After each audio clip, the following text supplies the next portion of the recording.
3, Yes. 2, 1. Coming at you live right here, checking diction, checking speech, checking hand gestures, seeing how well I can keep you engaged and move around the country while my cameraman keeps me in view. Haha. Am I looking in the right direction? Yes. Okay, great. I got the nod. Okay, so this is our test run. Just to see how much is actually in here. My point of coming to you today is to talk to you about your value. Have you ever taken a moment to understand your value, not understand your value from the perspective of everyone around you, what mom has to say, what teachers have to say, what other educators or colleagues have to say, but what you have to say? I'd like for you to pause a minute and check your thoughts. Pause. A great book that I once read taught me that I am more than a conqueror. It taught me that I am beautiful, that I am more important than the sun to him who created the sun. And I'm sure we're all familiar with that very great book. Also, in that book, it taught me that regardless of whatever I went through, I would not do it alone. And I would like to pass that thought on to you because you are, in fact, more than a conqueror. You are a warrior. You are an overcomer. By you being in this room right now, here with me, tells me that you have figured something out. And I'd like to help you move further along into understanding your value. Pause. First, I'd like to take a moment to think about what you have been told. If we're going from my background, I'll say it this way. I was called many things, and at some point I began to understand that I didn't have to answer to them, but for the sake of this exercise today, let's roll off into that. Criminal, liar, whore, other things that have other letter words, probably 4 or more, that I will not be using in this room today, but I'm sure you're getting the gist. And I can't help but believe that the majority of you in this room have heard a lot of the same kind of thing. And what I did when I heard it, I ingested it. I believed it. It was not who I was, but it became who I was because I rehearsed it. I chose it as my truth, though it was given to me from someone else. And the moment I made it my truth and began to act on it, in fact, indeed, it was who I became. It took me some time to get out of that mode. It took me some time to understand that it was the choice and it was the habit and it was the repetition, the constant repetition that was so convincing, that was so subtle at first and then so strong at first, after the fact. Kind of felt like that crab in the pot.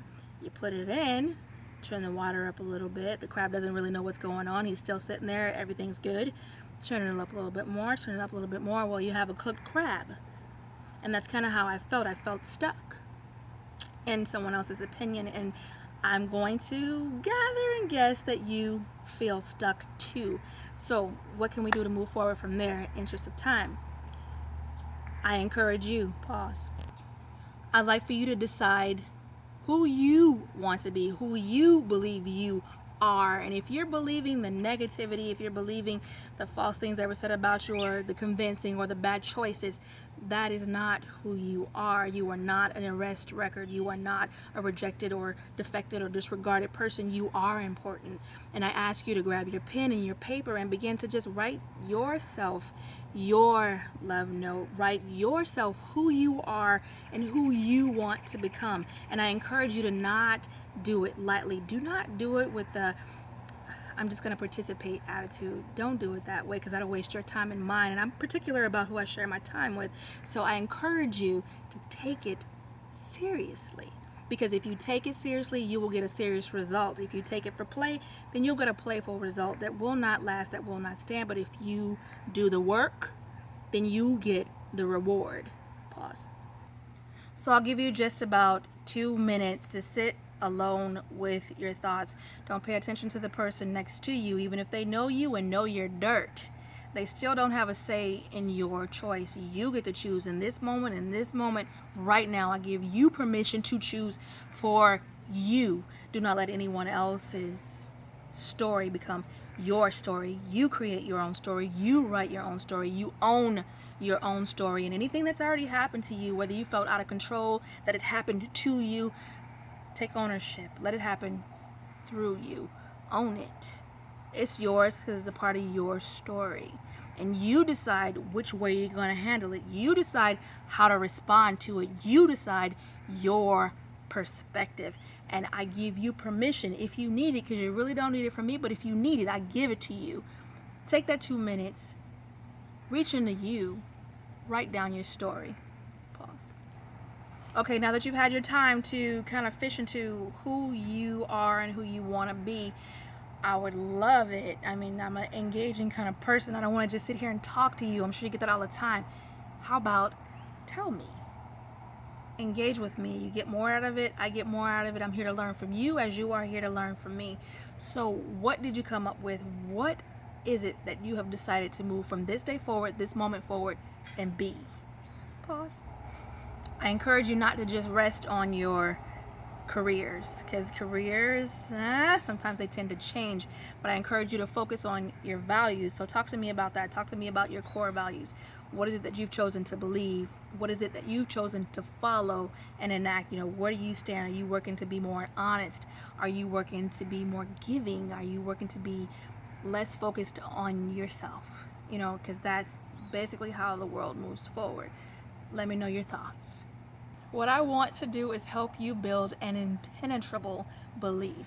I want you to believe in yourself so strongly that nothing anyone else says or anything that occurs in your life, any circumstance that arises to shake your tree, I want you solid in your impenetrable belief that you have integrity, because that's what you need. If you're going to build an impenetrable belief, you must operate at a level of integrity that people will call you insane for. And again, moving to the second thought, you need a measure of insanity. It is crazy to believe that you can break out of the box, that you can be different, that you can have a different outcome than your parents had or your grandparents had or anyone further back than that.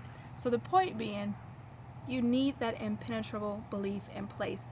Integrity, your measure of insanity. And also the last thing that you must exercise is an impulse control. I am a very impulsive person, and that's something that I've had to combat and make great choices, because I do have a bit of a temper. I'll tell you a little bit about me, and I've learned over time to adjust that with impulse control. So what does that mean? That means that when you feel, like that book feels, when you feel like acting in ways that you used to act that got you the result you have today, you gotta resist that. You have to take time to think it through. What's gonna occur if I do that? What's gonna be the end result? And you hear this term a lot, reverse engineer it. Well, if you can take time to look forward to what you are about to inherit by your choices, inherit by your habits, have a look that direction and see what it looks like at the beginning, you might want to not. And that speaks to your impulse control. That speaks to your integrity. Being honest is not an option. I would say it flat like that. I can't really offer you more than that. Being honest is not an option.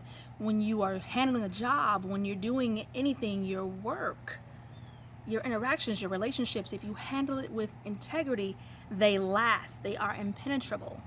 And I can't stress that enough. Impenetrable beliefs. In order to have that, you need integrity, your measure of insanity, and impulse control.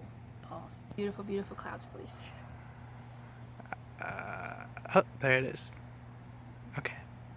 Impulse control. Haha. Fell for it. We're about to wrap it up. I just wanted to come to you with that real quick. I mean, it's a brief time, and I'd love to get more in depth with what you wrote on your sheets and what you've chosen to do, to become, to change your mind about, to dismiss others' opinions of you, and live your life. I encourage you to stay focused. Work on those impenetrable beliefs. If you lack a measure of integrity, you have so many teachers. You got your YouTube, your Vimeo, you got books. Hit a library. It's definitely still legal to read in the United States of America. I encourage you to do that. Get a mentor. Have a great life.